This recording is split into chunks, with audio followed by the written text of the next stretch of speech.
Bienvenidos. Hoy es una fecha cumbre que ayer tuvo otra perspectiva, pero igual celebración. Era el centenario de Barcelona. Ayer digo la víspera, aunque realmente a la medianoche fue la celebración, el primer minuto del 1 de mayo. Hoy es el Día Internacional del Trabajo, que hemos homenajeado como debería ser, trabajando. Y vamos a completar analizando con la ministra de Trabajo las perspectivas de esa problemática en el Ecuador y desde luego el balance de su gestión que concluye. Ella ha sido muy clara a que no ha presentado o puesto a disposición su cargo como todos, sino que lo suyo es una dimisión. Ya más adelante escucharán por qué. Avances y desafíos tras un año de gestión ante el 1 de mayo. Y cuando hablo de que su gestión concluye, tomo muy claras las palabras que le dijo recién en FM Mundo a Fausto Yepes. Haber dejado un ministerio con acuerdos ministeriales muy claros, con los temas como, por ejemplo, haber incorporado la apelación en las resoluciones de trámite de visto bueno. Esto a mí me parece que es un cumplimiento no solo de mandato constitucional, porque la Constitución señala que se puede apelar resoluciones administrativas y resoluciones judiciales. Haberle dicho al país que en el campo del sector público los obreros solo tienen la tutela del contrato colectivo, me llevó a tener certezas. Y hoy, dentro de esas certezas, puedo decirle al Ecuador que le ahorré al Estado más de 400 millones de dólares para que nunca más se vuelvan a negociar en los sectores estratégicos contratos colectivos. Vera, a su manera. Llega gracias. Escucharon bien a la ministra de Trabajo. Haber dejado el Ministerio de Trabajo, tiempo pasado, y empezó a resumir algunos de sus logros. Ciertamente uno notable es haber cortado los privilegios en los contratos colectivos, lo cual casi le cuesta que le corten la cabeza a ella. Otro tiene que ver con eso que destacó sobre una instancia de apelación para los procesos, los casos de visto bueno. Y hay más. Eso vamos a revisar muy someramente en los próximos 60 minutos, sobre todo porque la gran deuda del gobierno, no solo de ella, tiene todavía mucho que ver con la generación de empleo. ¿Cómo se van a suplir 400.000 empleos adecuados? ¿Qué es lo que se necesitaría? No el próximo año. Si tan solo fuera en el próximo periodo y resultaran de una manera estable, sería fantástico. No olviden que la doctora Ivonne Núñez fue jueza y piensa volver a eso. Y ya verán ustedes, como les dije, por qué.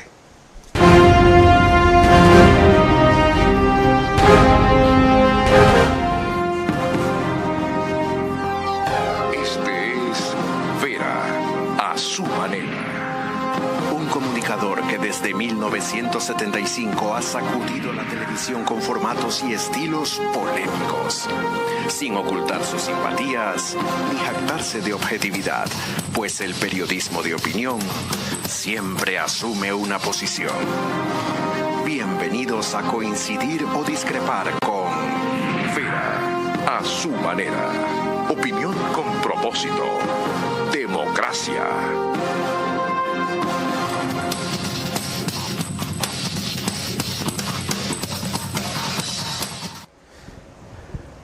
Bueno, completemos aquello con lo que empezamos. Usted le dijo a Fausto Yepes que cuando aceptó este puesto le había dicho al presidente que estaría con él hasta su reelección si esa se daba. Su reelección se cumplió y usted se va. ¿Por qué se fijó un plazo tan corto?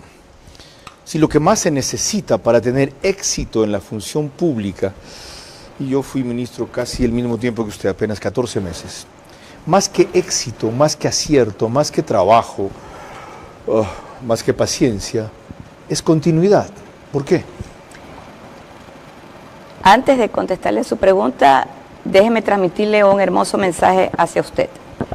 El día de ayer, el grupo de jubilados del sector de la salud y del sector de educación hicieron un reconocimiento al señor presidente y a esta cartera de Estado que aún la dirijo, el Ministerio de Trabajo, por haber cumplido con el pago de sus jubilaciones por retiro voluntario.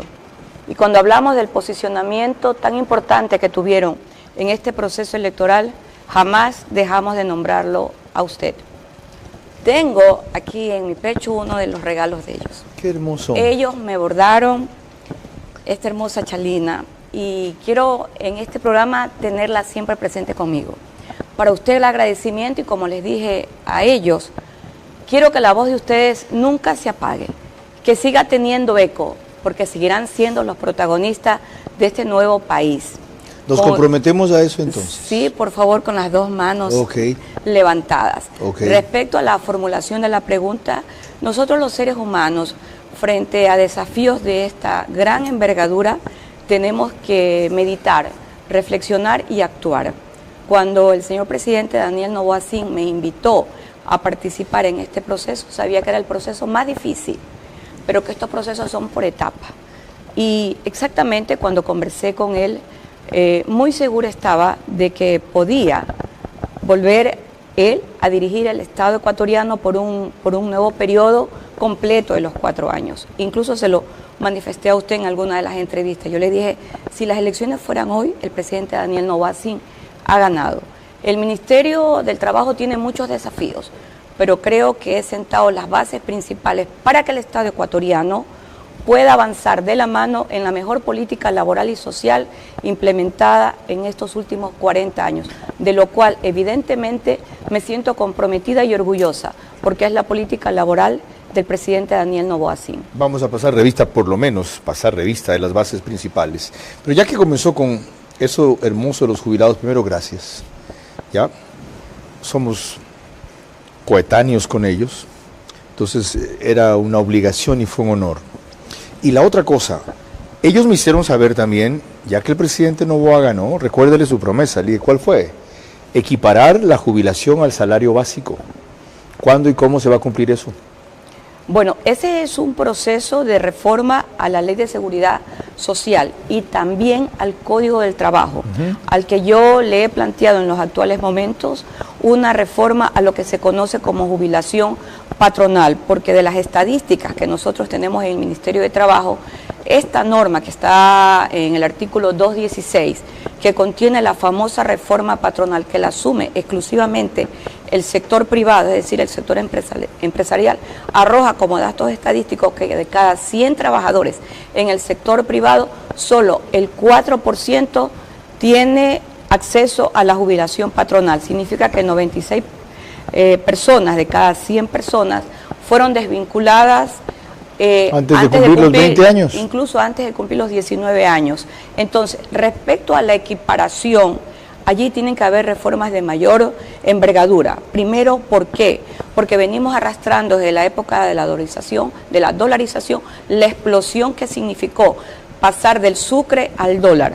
La explosión fue $4 mensuales por jubilación porque ganaban 100.000 sucres. Se trató de compensar con las famosas leyes Trole 1 y Trole 2, donde se estableció un mínimo de $20. Es decir, que después de eso no se ha vuelto a discutir, más allá de ciertas decisiones que a nivel de jurisprudencia, tanto la ex Corte Suprema como la actual Corte Nacional ha señalado, pero la ley no se la ha reformado. Ya, pero a juicio de algunos, el remedio es peor que la enfermedad. Ya va a ver usted por qué. Este es justamente el primer tema que vamos a tratar. Antes, permítanme recordarles que nos pueden seguir por Facebook y YouTube de Ver a su manera. Estamos también en Extreme TV Cable, que es canal 15 de Vito TV o 709 si prefieren alta definición. En DirecTV el canal es 194, corresponde a Manavisión. Señal abierta solo en Manaví, canal 9 allá. Además, María Clara Triviño Martínez, gracias por la conducción del programa. Hace 2 días que no pude estar. Siempre con mucho gusto, Carlos. Gracias a RTV estamos en todas las cableras, en DirecTV en canal 177, CNT canal 12, TV Cable canal 69, Claro TV canal 30, Cable Unión canal 9.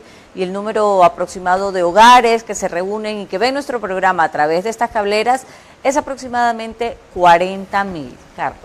En radio se incorporan 7.000, 10.000 más, principalmente en vehículos. Por Radio Centro 101.3 FM, en audio y en imagen para sus plataformas digitales, Candela con K, en Portoviejo para todo Manaví, 89.3 FM. La Bonita del centro del país, desde Riobamba, por 89.3 FM también, para Chimborazo, Cotopaxi, Tungurahua, y en Quito, 101.7 FM, Radio Sucesos, líder en información en la capital de la República. Félix Narváez tiene el sábado de 8 a 9, y este sábado nosotros no tendremos, porque mañana es feriado, el debate que pasa a partir de las 13 horas, Radio Sucesos. María Clara.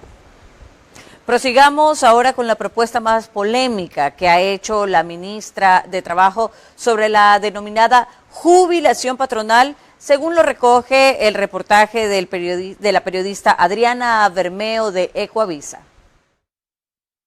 El Ministerio del Trabajo tiene lista la propuesta para cambiar la jubilación patronal. Es una reforma al artículo 216 del Código del Trabajo que plantea crear un fondo común en el que aporten empleados y empleadores. Hasta ahora solo es financiado por el patrono. La jubilación patronal es un monto vitalicio que recibe una persona que ha trabajado de forma ininterrumpida en una misma empresa durante 25 años. También se recibe desde los 20 años de servicio cuando se trata de despidos intempestivos. Con la reforma, el gobierno busca evitar la desvinculación de empleados que están por cumplir ese tiempo de trabajo. Técnicamente, solo el 4% de los trabajadores que cumplieron más de 25 años de servicio en el sector privado reciben el beneficio de la jubilación patronal. Esta jubilación patronal ha sido siempre motivo de despidos. En la propuesta, los aportes al fondo serán guardados en un fideicomiso y se acumularán. El empleado no tendrá que trabajar de 20 a 25 años en una misma empresa para recibir ese dinero. Los cálculos se basarán en el sueldo del trabajador. ¿Cuánto se va a determinar de valor? Ahí tenemos que hacer un cálculo actuarial. Ahí tiene que intervenir el Instituto Ecuatoriano de Seguridad Social. Y yo le decía que el remedio es peor que la enfermedad, porque para empezar usted desnaturaliza la jubilación patronal. Ahora, para resolver este problema, que existe y que no sabía que era de tan grandes dimensiones, a usted se le ocurre proponer que también el trabajador aporte a ese fondo, es decir, dejar de ser jubilación patronal. ¿No hay otra forma mejor? Ese es un concepto literal, como uno dice. La denominación de jubilación patronal es un concepto literal, como tienen muchos conceptos, artículos en los ordenamientos jurídicos de cualquier estado. ¿Cuál es el origen de haber propuesto tratar el tema de la denominada jubilación patronal? El origen radica en la historia de la jubilación patronal especial del caso de los cementeros. En 1989 en el Ecuador entró en vigencia la ley para la jubilación especial patronal para todos los trabajadores de los cementeros. Muy bien, esa ley tuvo una vigencia por más de 30 años. En el año 2023. Eso se resolvió recién. Antes Fue un de que litigio de décadas. Antes de que yo Primero asuma, Cementos Rocafuerte, después Holcim. Sí, señor, sí. Antes de que yo asuma la cartera de Estado, la Corte Constitucional había resuelto el día 9 de noviembre del 2023, mediante el caso 56-21-IN, la inconstitucionalidad de todo este cuerpo normativo. Y es allí cuando yo reflexiono y digo dos hechos. Se quedaron sin jubilación especial patronal todo el sector de los cementeros. Y yo les hice un llamado de atención en el Consejo Nacional de Empleos y Salarios. Y ahí están las actas. ¿Sabe cuántos dirigentes sindicales defendieron a todos los cementeros del Ecuador? Nadie. Ninguna central sindical. Nadie. Solo defendió la Confederación de Trabajadores del Ecuador en condición de amicus curiae. ¿Sabe por qué fue? Porque además consideraban que ese fue un privilegio especial que se ganaron los cementeros. De paso, la demanda tenía, o el pedido, o el tratamiento que se les dio, la norma que se escribió, en el nivel de contaminación, de riesgo de salud especial que ellos corrían. Ok. Y el aporte era el equivalente a 2 centavos por cada saco de cemento que se vendía. Bien. ¿Qué dijo la Corte Constitucional en noviembre de 2023? Presidencia de la República, Instituto Ecuatoriano de Seguridad Social y Ministerio del Trabajo procedan de manera inmediata, en un término no superior a 6 meses, a elaborar la ley. Pues nosotros elaboramos la ley y la entregamos ya al legislativo. ¿La ley que disponga qué? ¿Que eso no será un privilegio solo de los cementeros? no, que para ellos exclusivamente es un porcentaje por cada saco de cemento para poder alimentar este fondo que les permita, en el momento en que cumplen los 25 años, gozar de la jubilación patronal. Ya, pero ahí venía ese porcentaje de la venta del producto, no Ahora, del sueldo de ellos. no, espérese. Y ahora usted propone que de los ingresos de ellos se alimente Mire, una jubilación patronal. Le voy a decir por qué. Pero en el caso de los cementeros, déjeme decirle, nosotros le cambiamos y le incluimos porcentaje, porque también el precio de los sacos de cemento eso era mucho más justo, correcto. ¿Qué es lo que ha pasado aquí? Este es un problema de muchos años. Esta legislación respecto a la jubilación patronal, tal como literalmente se la denomina, la tuvo Perú y la tuvo Colombia. Ya. Fue derogada. Antes de eso, señora ministra, ¿sabe qué? Demos paso a una cosa adicional que tiene que ver con eso. María Clara, ¿ya? Porque más que mis objeciones, las importantes son las de otros sectores. Dale. En efecto, la posición propuesta del Ejecutivo sobre la jubilación patronal, en la cual también aporten los trabajadores, lo cual dejaría de hacer que se llame patronal, merece principalmente el rechazo de los sindicatos, como es el caso de José Villavicencio, quien hoy día justamente fue relevado de la presidencia del FUT.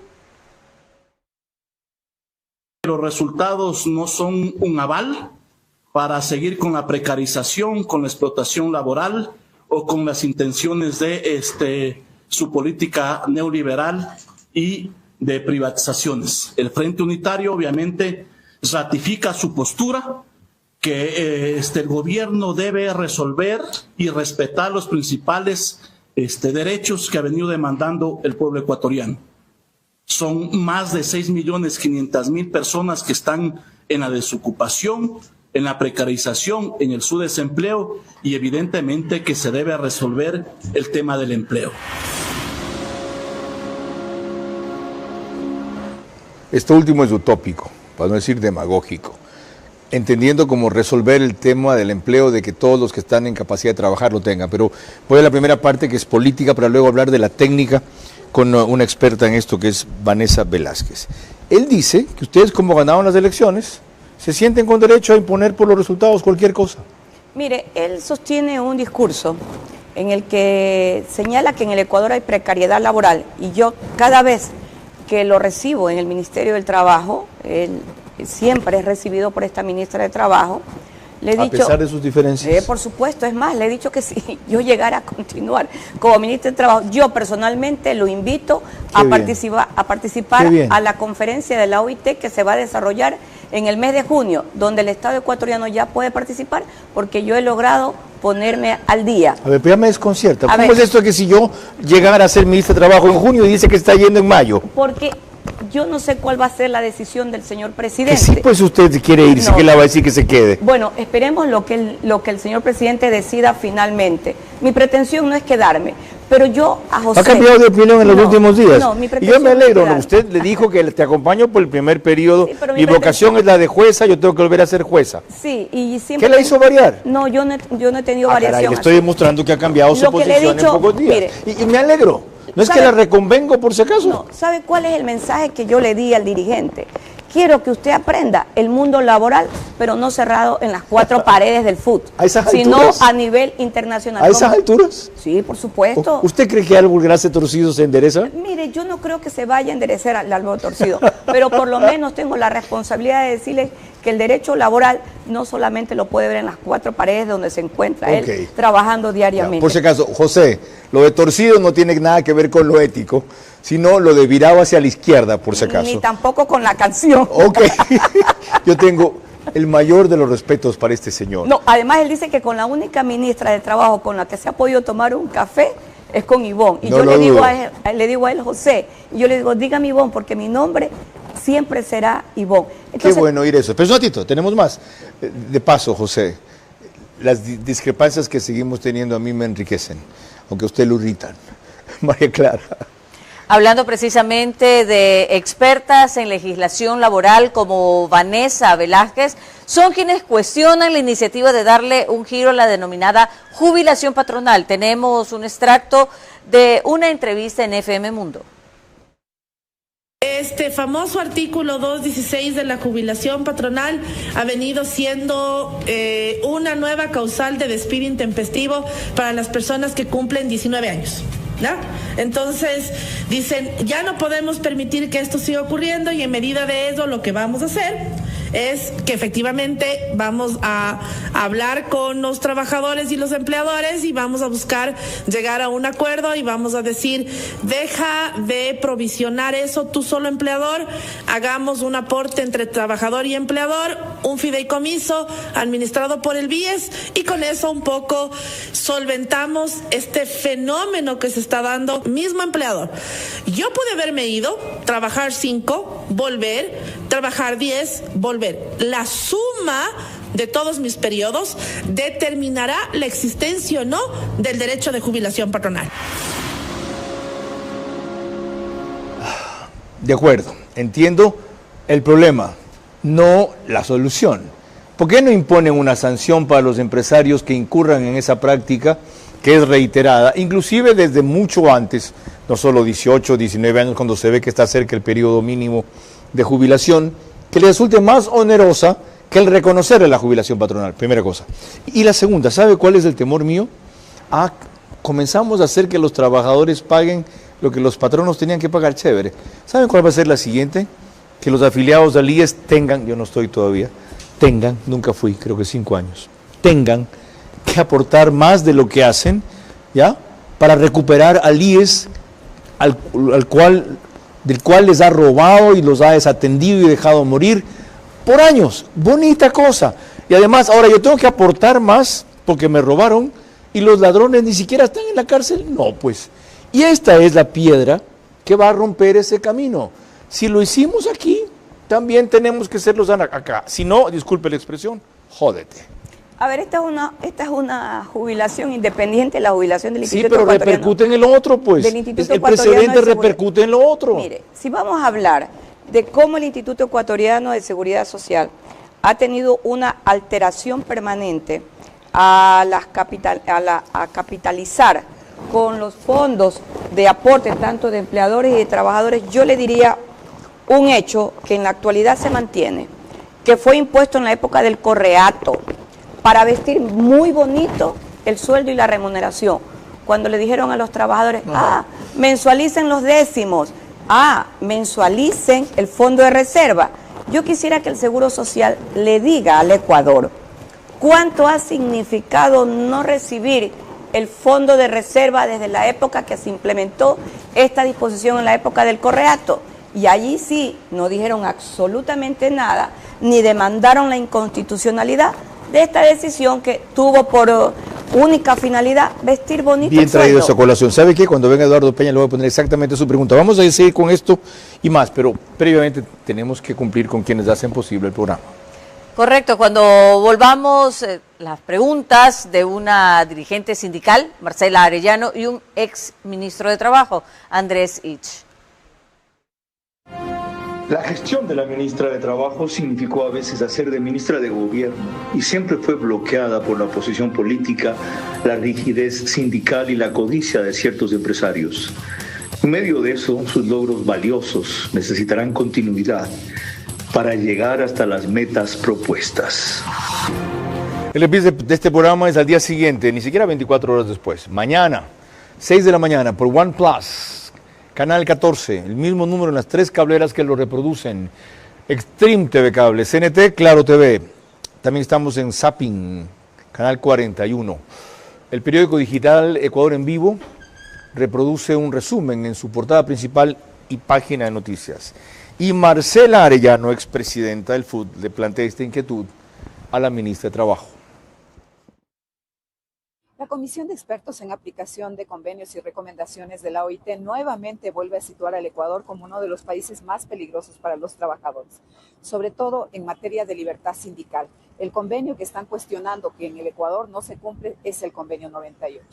Le pregunto a la señora ministra, ¿qué políticas ha definido el Ministerio de Trabajo para asegurar el cumplimiento de este importante convenio? ¿Y qué va a hacer para asumir las recomendaciones que este comité ha determinado? Ahora se va a abordar el caso Ecuador en la conferencia. qué está planteando la señora ministra para superar los problemas que determina, que se identifica en el informe de la comisión de expertos. Ok, eso es frente a la sindical de la CEOSUR, me acuerdo muy bien del símbolo.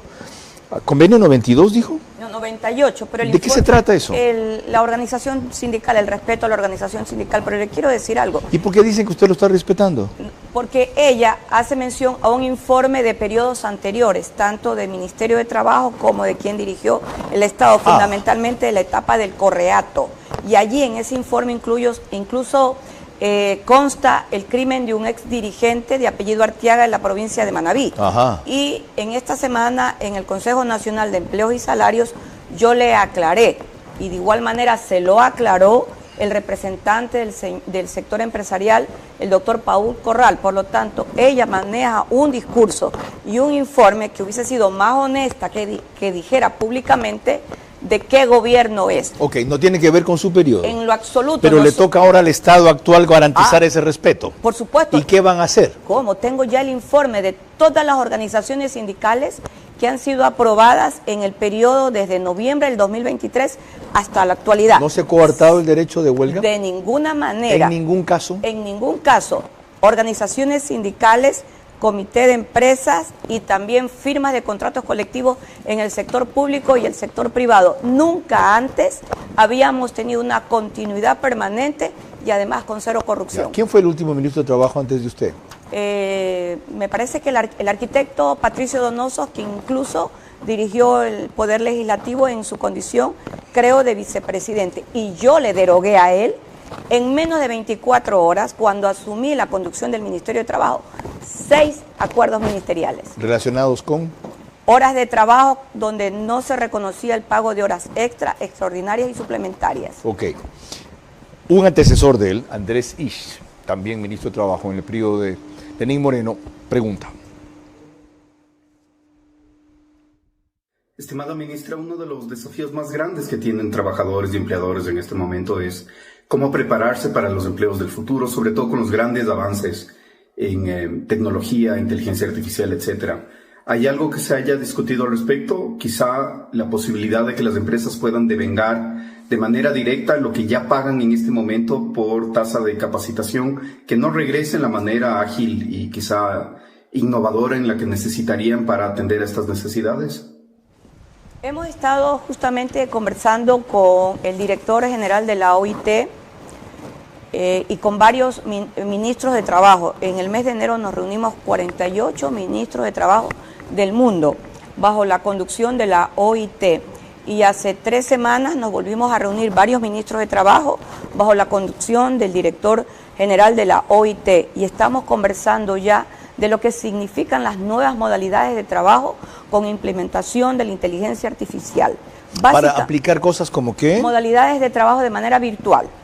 Incluso, ¿y no es eso lo que ya hay? ¿El trabajo telemático no es eso? Sí, pero en el Ecuador todavía se lo ve como un fantasma, porque si alguien tiene un contrato de trabajo bajo esa vía, lo primero que le dicen es que hay precariedad, porque el concepto tradicional que se mantiene es que el trabajo sea en 4 paredes, cuando los trabajos, en muchos trabajos, sobre todo los trabajos tecnológicos y de capacitación, por ejemplo le doy uno, el de ciberseguridad o cybersecurity, se maneja de manera virtual.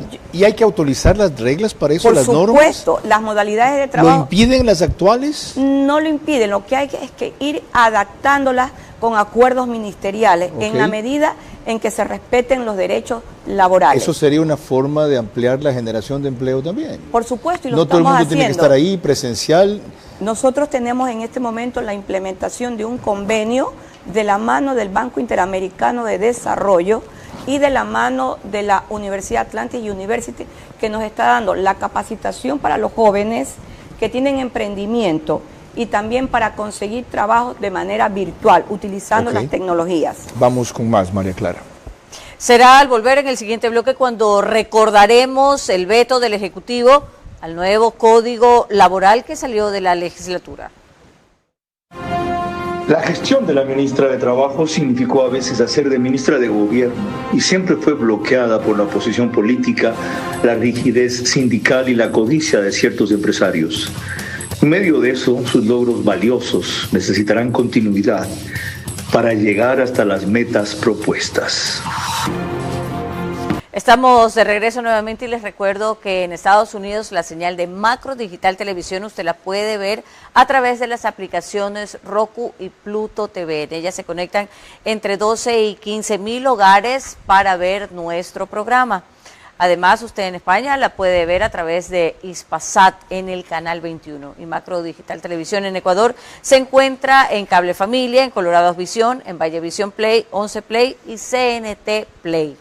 Retomando el tema de la noche, el proyecto de la Asamblea para un nuevo Código de Trabajo también marcó una diferencia entre el gobierno y la mayoría correísta apoyada por otros sectores, pues el presidente Daniel Noboa decidió vetarlo totalmente.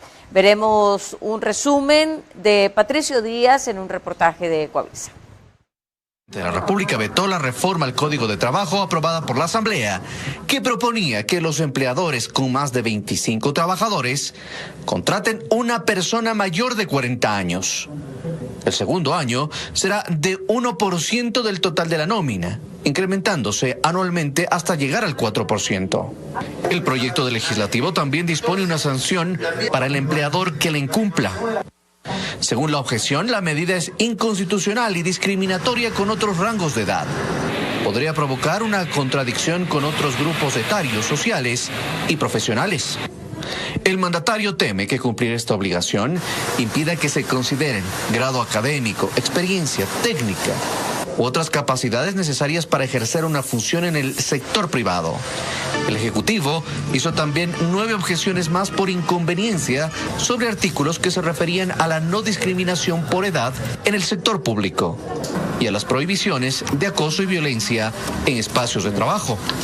Estas objeciones pasan a análisis de la Corte Constitucional para que confirme o niegue la inconstitucionalidad de los artículos y luego devuelve el texto a la Asamblea. Al margen de los casos específicos reseñados ahí por Patricio Díaz, lo que esto ilustra es una eterna discrepancia entre legislatura y ejecutivo sobre reformas al Código del Trabajo para tener por fin un instrumento nuevo y modernizado, sobre todo actualizado, flexible, no basado en lo que vino desde el 38 todavía. ¿Cómo hay que hacer para lograr esto en este periodo en que el gobierno ya tiene 4 años y no solo año y medio? Bueno, continuar con las mesas técnicas. Nosotros iniciamos el año pasado como Ministerio del Trabajo la conversación, el diálogo para un nuevo Código del Trabajo, las mesas. ¿Y salen consensos de ahí?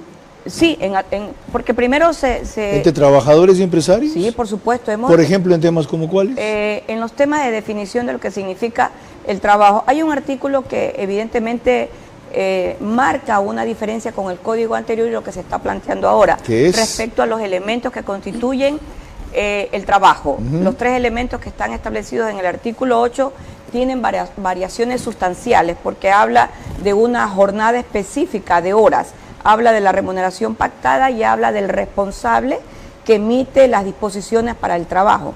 Las 3 cosas están superadas. Totalmente superadas. Sí.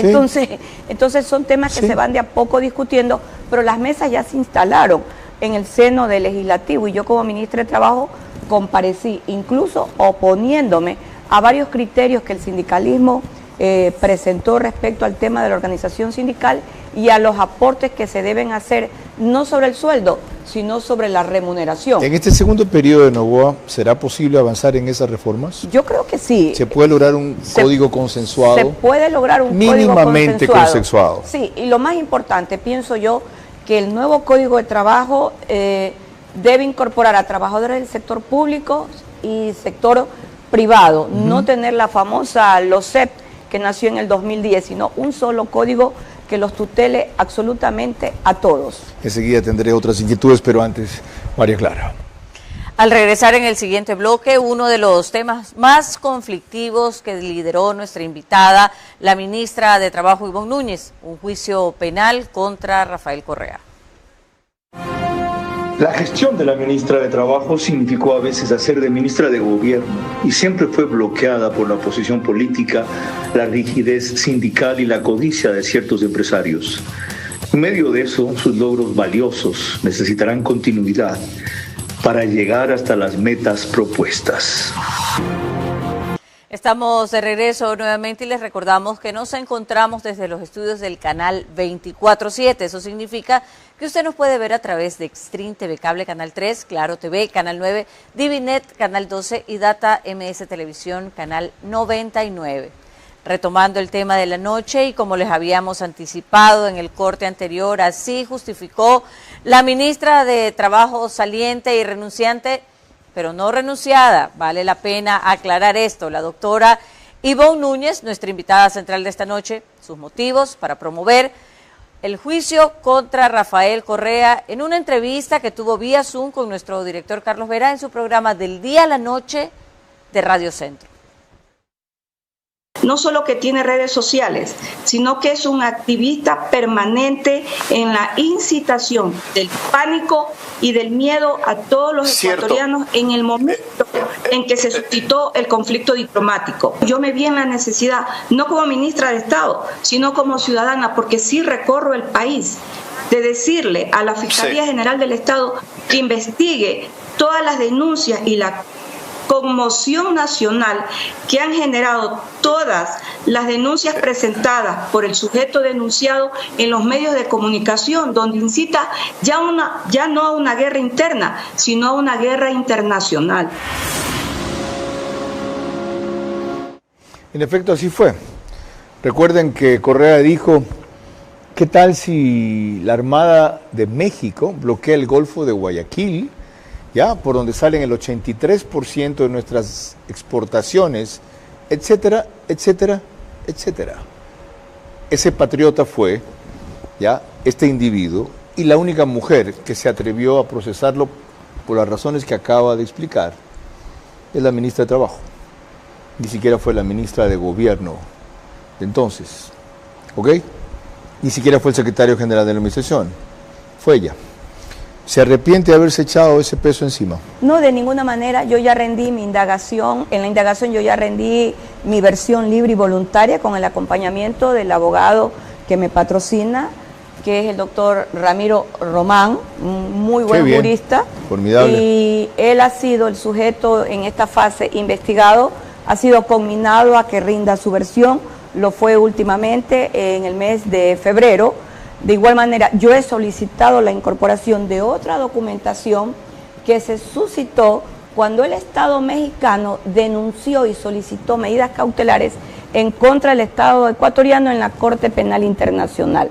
Le solicité a la señora fiscal que lleva el caso que solicite por la vía procedente al Ministerio de Relaciones Exteriores toda la documentación, porque el Ecuador ganó el caso en la Corte Penal Internacional. Usted dice que lo inició como ciudadana, lo que significa que si deja de ser ministra, no lo va a dejar abandonado. No, yo lo voy a continuar. De hecho, seguimos formulando algunos impulsos fiscales. Lo otro, un caso que sí perdió fue aquello que se metió contra la vicepresidenta Abad. Usted le abrió un sumario administrativo por el cual sostenía que podía llegársela a suspender en sus funciones y aquello nunca ocurrió.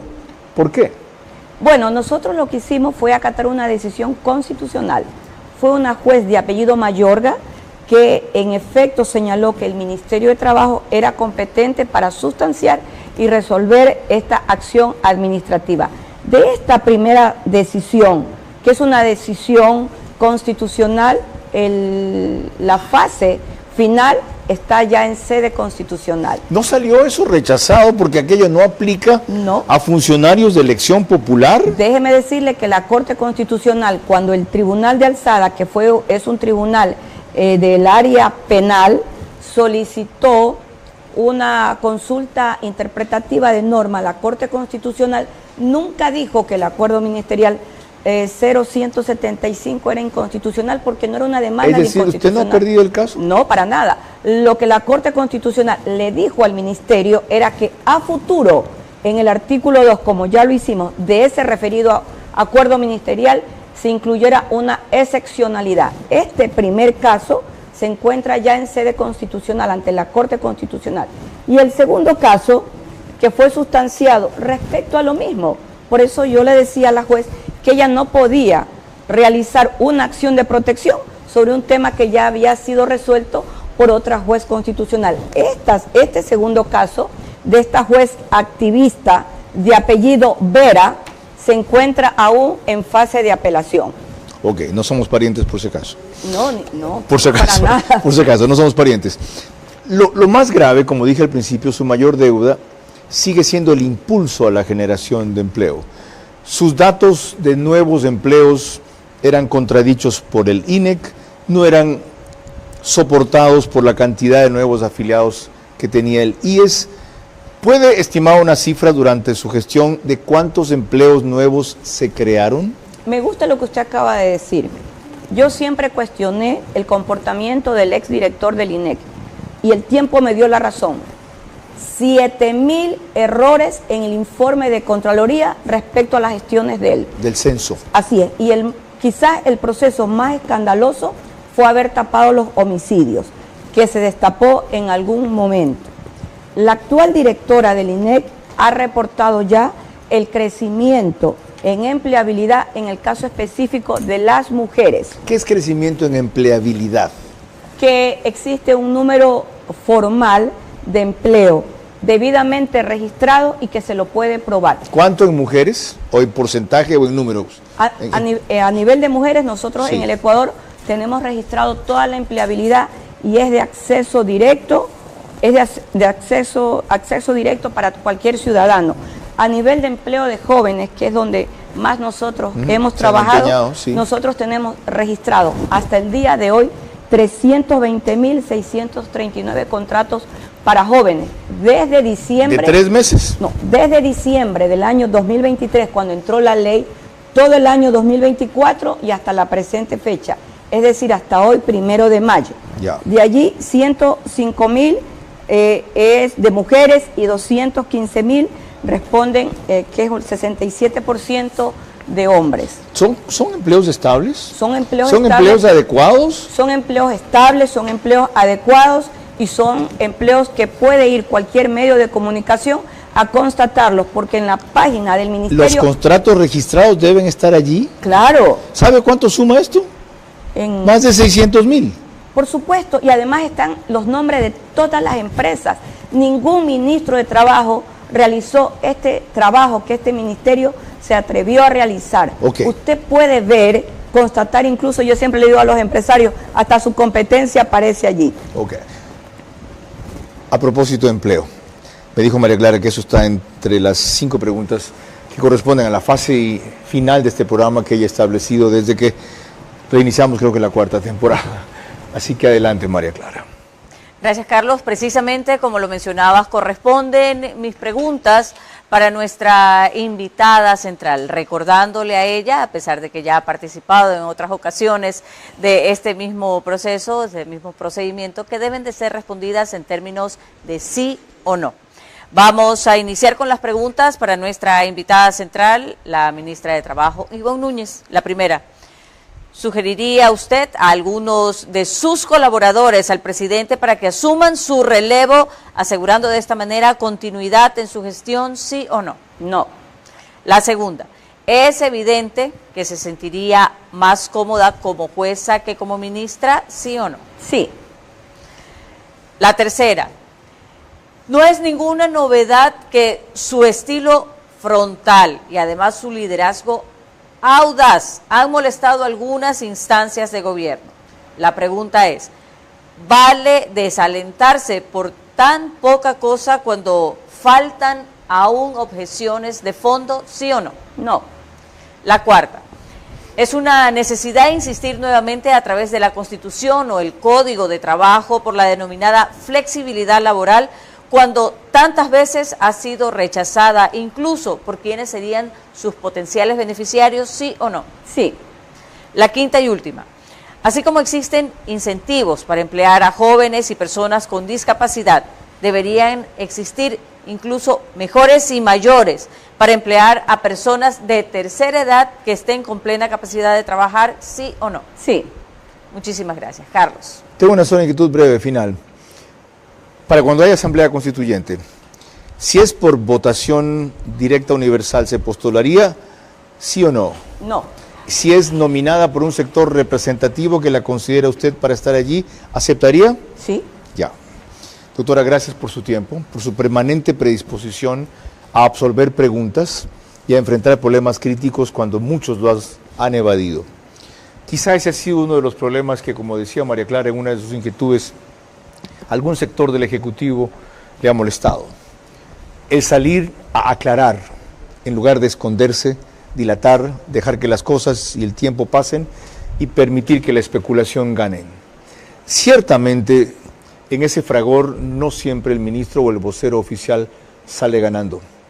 Pero lo que sí es definitivamente claro es que perdiendo no sale el gobierno. Ojalá en este próximo periodo este gabinete tenga ministras como ella que no solamente pugnen, peleen, representen, aclaren, lideren, innoven en su área, en este caso en la de trabajo, sino que inclusive tengan que llenar, como he dicho a lo largo del programa, vacíos en la política, porque quien manejaba la política no los quiso asumir para hacer lo que acabamos de reseñar en esta última parte del programa. En algún momento, hacerle ver a Verónica Abad que no se puede burlar de todos y los alcances que puede llegar a tener la ley, aunque eso sea motivo de ridículo y de ataque, y como vemos todavía está en proceso de definición, y en otro, cuánto más valor tiene todavía siendo mujer, porque ciertamente tienen más coraje que los hombres, lo que tienen es menos fuerza, que es distinto, que siendo mujer haya frenteado la audacia de Correa al atreverse a insinuar que este país se ha bloqueado navalmente, simplemente porque el presidente Noboa no dejó fugar a uno de sus corruptos favoritos, entrando a la sede de la Embajada de México para impedir que entre por siempre la corrupción en nuestro país. Sí, hemos pagado un precio muy alto por eso, pero no tan alto como hubiera sido consagrar la impunidad por último en el Ecuador. Bueno, la doctora Ivonne Núñez ciertamente no ha sido una ministra ortodoxa. Ha sido irreverente, ha sido proactiva y, desde luego, también ha sido conflictiva.